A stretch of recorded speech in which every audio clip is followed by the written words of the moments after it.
Sa bayan ng magigiting na bayan, may santang mapaghimalat bukod na tinatang lula ng batya, tangay-tangay ng alon, nakarating ang imahe na ito sa laot ng parian. Ang ngalan ng puno na ito ay Santa Ines. Nanabalot ng misteryo ang imahen na ito. Dahil sa kamay ng babae ay magaan ito, ngunit kung madidikit sa haplos ng lalaki ay bibigat tulad ng 100 kilong bato. Kalat sa nayon ang himala nito. Sa padagtal ng dilim, may sinag na maningning na nagmumula sa punong bayabas. Matatanaw ang liwanag na kawangis ng birheng kakilagilalas.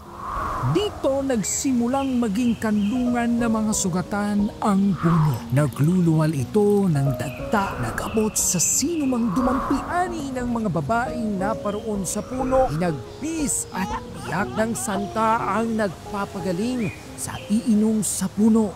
Kaya't hindi nakapagtatakang ang mahiwagang puno ay sinasadyang dayuhin. Mga nananalig mula sa Pangasinan at Maynila pa raw ang kadalasang sa puno ay pumipirasot na nalalangin.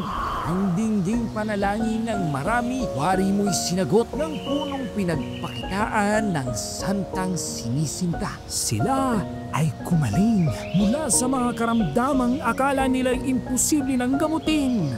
Ngunit dahil sa kagilagilalas nitong galing, nakaligtaan na ng mga naniniwala at nananalangin na ang kanilang sarili pikinin.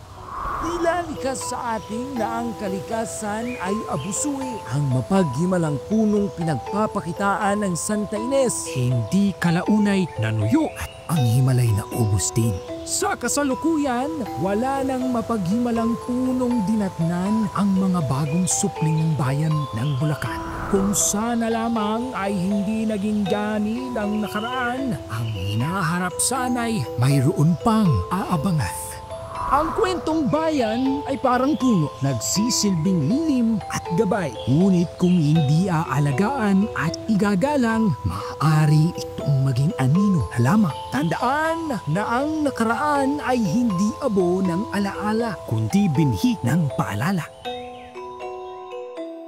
Kapag sinaktan natin ang lupa, naaalala ng lupa. Kapag pinabayaan natin ang ating mga ilog, ang mga ilog ay lumuluha. At kapag nakalimutan natin ang ating mga puno, bumabalik sila ng papulong.